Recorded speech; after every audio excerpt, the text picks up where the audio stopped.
I did have a message that somebody turned 60 years old today. I won't mention who that is, Sam Custer, but happy birthday.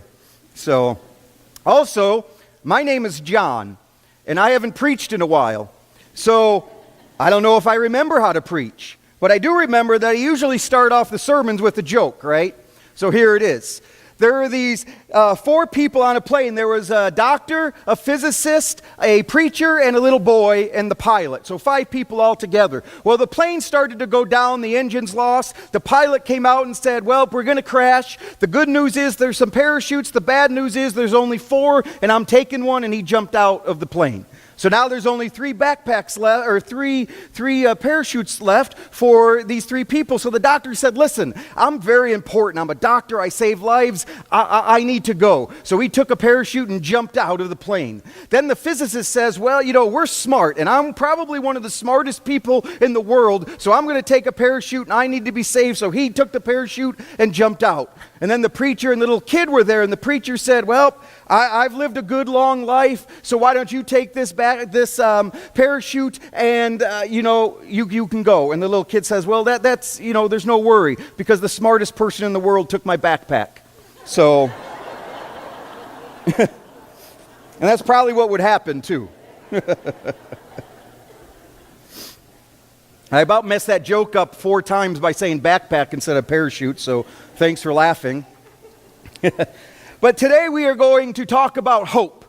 These candles that we light, hope, peace, joy, and love for Advent. So today I just want to talk about that. And have you ever just forgotten something? And I'm not talking about something little. I'm talking about, have you ever forgotten like your anniversary or a birthday or something that was meaningful to somebody? And you go and you're like, oh, I'm sorry I forgot this. And you can see the look in the person's eyes that they were hurt. And it wasn't that they were hurt that you didn't get them a gift or anything. They were hurt because you forgot about them. You forgot, and they felt forgotten, and that hurts. None of us want to feel forgotten. None of us want to feel like people don't think about us or any of these things, because that is what gives us hope sometimes when we don't have hope left. Right? We say, well, there's other people out there thinking about us, praying for me. I know I can't do this myself, and it's great to know that there's people out here lifting me up. But then when people forget, it hurts. It hurts. But it's important to be remembered. Again, and I want you to listen to that or remember that as we read this verse. So if you can put up that verse, Jeremy, please. And we're going to read out of the 40th chapter of Isaiah, starting with verse 21. And it says, have you not been paying attention? Have you not been listening? Haven't you heard these stories all of your life? Don't you understand the foundation of all things? There we go. I thought I wasn't reading. God sits high above the round ball of earth. The people look like mere ants. He stretches out the skies like a canvas, yes, like a tent canvas to live under. He ignores what all the princes say and do. The rulers of the earth count for nothing. Princes and rulers don't amount to much, like seeds barely rooted, just sprouted, they shrivel. When God blows on them like flecks of chaff, they're gone with the wind. So, who is like me? Who holds a candle to me, says the Holy. Look at the night skies. What do you think made all of this? Who marches this army of stars out each night, counts them off, calls each by name, so magnificent, so powerful, and never overlooks a single one? Why would you ever complain, O Jacob, or whine, Israel, saying, God has lost track of me. He doesn't care what happens to me. Don't you know anything? Haven't you been listening? God doesn't come and go. God lasts. He's the creator of all you can see or imagine. God doesn't get tired, doesn't pause to catch God's breath, and God knows everything inside and out. God energizes those who get tired, gives fresh strength to dropouts. For even young people tire and drop out. Young folk in their prime stumble and fall.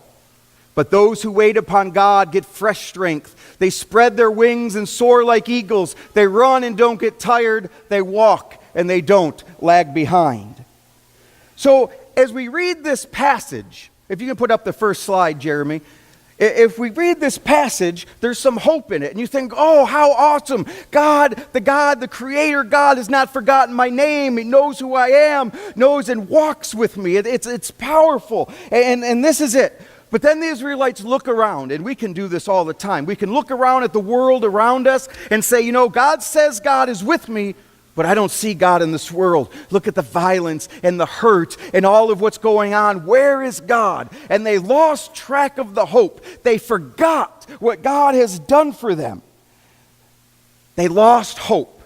Again, you don't have to agree with me this morning, but I really do believe that one thing that we cannot live without is hope.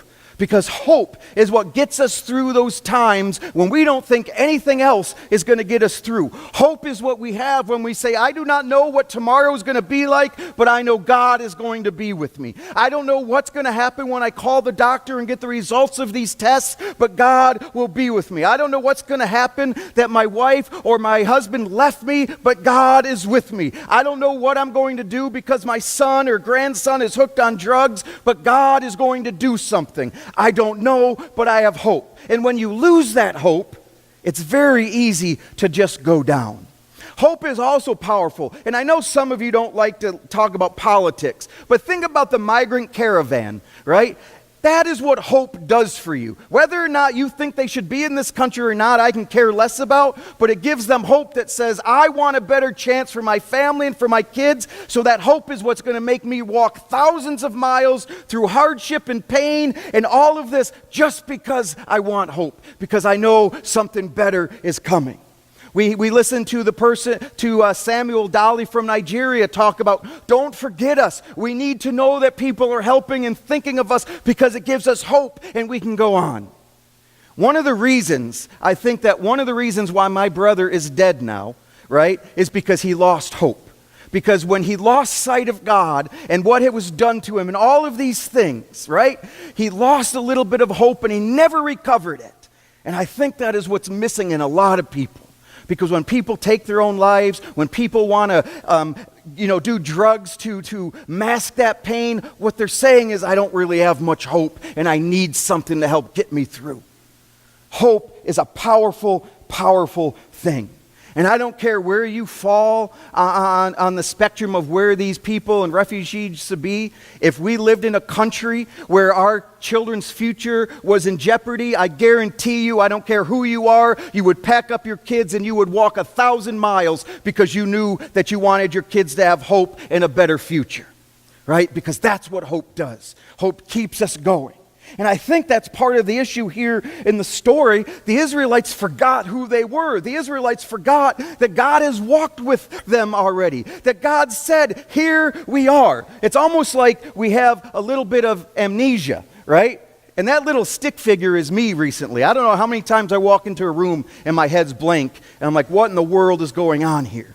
But we have amnesia or selective listening. Kind of like when my wife says, John, take out the trash. And in my head it says, John, why don't you sit on the couch and watch TV and I'll bring you food and drink, right? That sounds like take out the trash. I saw something online yesterday that said, wives, your husband heard you. There's no need to remind him every 6 months. So,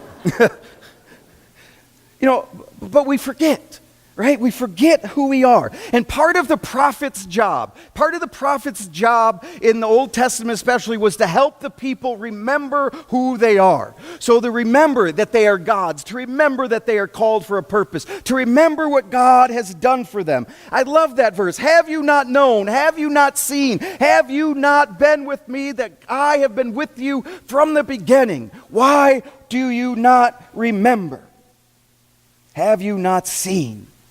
Have you not known? Have you not heard that I am God? Where is